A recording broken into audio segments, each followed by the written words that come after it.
ሊቃናተ ነድ ዘሰማያዊት ማይፈድ በእንተ በግዑ እቀብዋ ነዛቲ ያዘድ።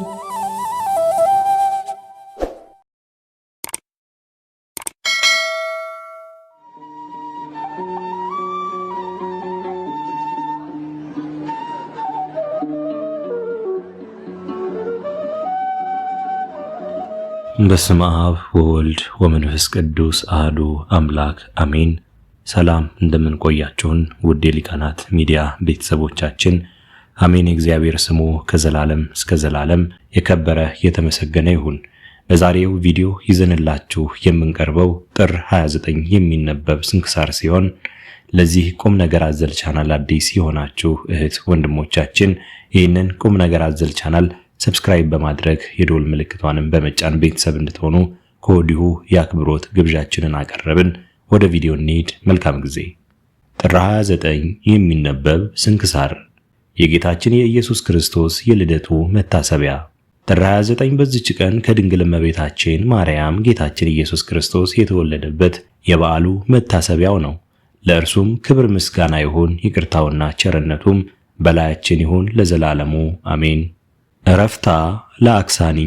በዚችም ቀን የስሟ ትርጓሜ መጻተኛ የሆነ የከበረች አክሳኒ አረፈች። እርሷም ከሮሜ ሀገር ለከበሩ ሰዎች ልጅ ናት። ወላጆቿም ከእርሷ በቀር ልጅም የላቸውም።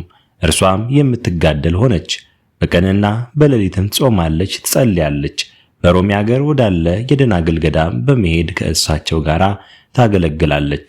ከአባቷ ቤት የሚያመጡላትን ምግብ ለድሆችና ለምስኪኖች ሰጥታ እርሷ ከደናግል ምግብ ትመገባለች። የደናግል መነኮሳይትንም ገድል አዘውትራ ታነባለች። ከእርሳቸውም ጋር አንድ ያደርጋት ዘንድ እግዚአብሔርን አብዝታ ትለምን ነበር። ከዚህም በኋላ ወላጆቿ ሊያጋቧት አስበው ከሮሜ ሀገር ታላላቆች ለአንዱ አጭተዋት የወርቅ ልብሶችን ከወርቅና ከብር የተሰሩ የከበሩ ሽልማቶችንና ጌጦችንም አዘጋጁላት። የጋብቻውም ቀን ሲደርስ እናቷን እናቴ ሆይ በምታጋቡኝ ጊዜ ወደ ደናግሉ መሄድ አይቻለኝም። እኔ ዛሬ ሄጄ በረከታቸውን ተቀብዬ ሰላምታ ሰጥቻቸው ፈጥኜ መመለስሻለሁ አለቻት። እናቷም የነገስታት የሆነ ወርቅ ልብስን አልብሳ ሴቶች አገልጋዮችን ከእርሷ ጋር አድርጋ አሰናበተቻት። እርሷ ግን ወደ ባህር ወደብ ተጉዛ መርከብንም አግኝታ ተሳፈረችና ወደ ቆጵሮስ ደሴት ሄደች። ወደ ከበረ ኤጲፋኒዮስም ደርሳ ሐሳቧን ሁሉ አስረዳችው።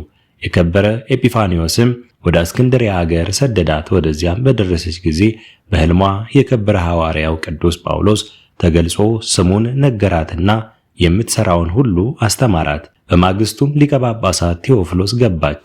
የራሷንም ጠጉር ተላጭታ የምንኩስና ልብስን ለበሰች። ከእርሷ ጋር ያሉ ሽልማቶችንና ጌጦችን የወርቅ ልብሶችንም ሸጠችና በሰማዕታት መጀመሪያ በከበረ ቅዱስ እስጢፋኖስ ስም ቤተክርስቲያን ሰራች። አባ ቴዎፍሎስም ብዙዎች ደናግል መነኮሳይትን ሰበሰበላትና በዚያ ገዳም ከእርሷ ጋር የሚኖሩ ሆኑ።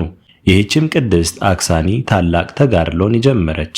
እርሷ ከጥሬ ባቄላ በቀር በእሳት የበሰሉትን አትቀምስም። በምተኛም ጊዜ ያለ ምንጣፍ በምድር ላይ ትተኛ ነበር። እንዲህም እየተጋደለች 20 ዓመት ያህል ከዚያም የሚበዛ ኖረች። ከዚህም በኋላ ጥቂት ታመመችና አረፈች። ልዑል እግዚአብሔርም የሰጣትን ልዕልና ሊገልጥ ወደደ። ባረፈችበትም ዕለት ሰዎች በቀትር ጊዜ ብርሃን መስቀል በሰማይ ውስጥ አዩ። ብርሃኑም የፀሐይ ብርሃን ሸፍኖ ነበር።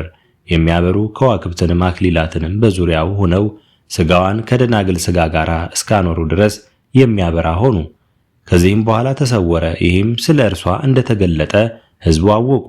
በዚያም ጊዜ እነዚያ ሁለት አገልጋዮች የዚችን ቅድስት አክሳኒ ከመጀመሪያው እስከ ዕረፍቷ ያለ ገድሏን ለሊቀ ጳጳሳቱና ለሕዝቡ ሁሉ ስማቸውን ለውጣ እህቶቿ እንዳለቻቸው እርሷም እመቤታችን ማለት ሳይሆን እህታችን እንዲሏት ሚስጥሯንም ሁሉ እንዲሰውሩ እንዳማለቻቸው ተናገሩ። ሊቀ ጳጳሳቱና ሕዝቡም ሁሉ አደነቁ። ገድሏንም እስከ መጨረሻው ጻፉ። ለእግዚአብሔርም ምስጋና ይሁን፣ እኛንም በጸሎቷ ይማረን፣ በረከቷም ከእኛ ጋር ይኖር ለዘላለሙ አሜን። የሰማዕት ሰሪያኮስ መታሰቢያ። በዚችም ቀን የመስተጋድል የከበረ ሰማዕት የሰሪያኮስ መታሰቢያው ነው። በረከቱም ከእኛ ጋር ትኑር፣ ለእግዚአብሔርም ምስጋና ይሁን አሜን። የፊልማ፣ የኢያልኒ፣ የሰረባሞኒ፣ የቃውት የአባ ገብረ ናዝራዊ የዳጓ ገዳም ጻድቃን መታሰቢያ። በዚህች ዕለት ከሮሜ ሰዎች ውስጥ የንጹሐት ሴቶች መታሰቢያ ነው። የፊልንማ፣ የኢያልኒ፣ የሰረባሞኒ፣ የቃውት የአባ ገብረ ናዝራዊ የዳጓ ገዳም ጻድቃን መታሰቢያቸው ነው። በረከታቸውም ከእኛ ጋር ትኑር፣ ለእግዚአብሔርም ምስጋና ይሁን፣ አሜን። ዕረፍቱ ለአባ እስጢፋኖስ። በዚችም ቀን ተጋዳይ የሆነ አባ እስጢፋኖስ አረፈ። ይህም ቅዱስ ቅዱሳን ገዳማውያንን በመፈለግ በበረሃ ውስጥ ሲዞር የወደቀች የሰው ራስ አገኘ። እርሷም ሥራ የሌላት አጥንት ብቻ ናት። ሥራዋንም ያስረዳው ዘንድ ወደ እግዚአብሔር ለመነ። በዚያም ጊዜ ከዚያች ራስ ውስጥ እንዲህ የሚል ቃል መጣ።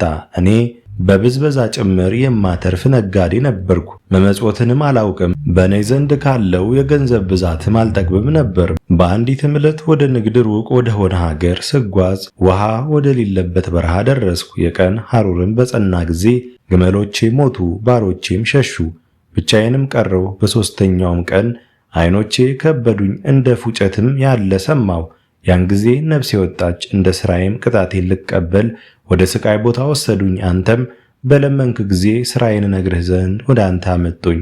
አሁንም ወደ ስቃይ ቦታ እንዳይመልሱኝ እግዚአብሔርን ስለ እኔ ምሕረትን ትለምን ዘንድ እማልዳለሁ አለው። ቅዱሱም ወደ እግዚአብሔር ስለ እርሱ ለመነለት። በዚያም ጊዜ ስለ አንተ ምሬዋለሁ የሚል ቃልን ሰማ። ይህንንም ሰምቶ ወደ በዓቱ ሄደ። እስካረፈ ድረስም እያለቀሰና ደረቱን እየደቃ ኖረ። ለእግዚአብሔርም ምስጋና ይሁን፣ እኛንም በጸሎቱ ይማረን፣ በረከቱም ከእኛ ጋር ትኑር ለዘላለሙ አሜን። አስጀምሮ ላስፈጸመን ለልዑል እግዚአብሔር ክብር ምስጋና ይሁን መቼም መች ለዘላለሙ አሜን። ውድ የሊቃናት ሚዲያ ቤተሰቦቻችን ጥር 29 የሚነበብ ስንክሳር ወደ እናንተ አቀረብን። ይህን ይመስል ነበር።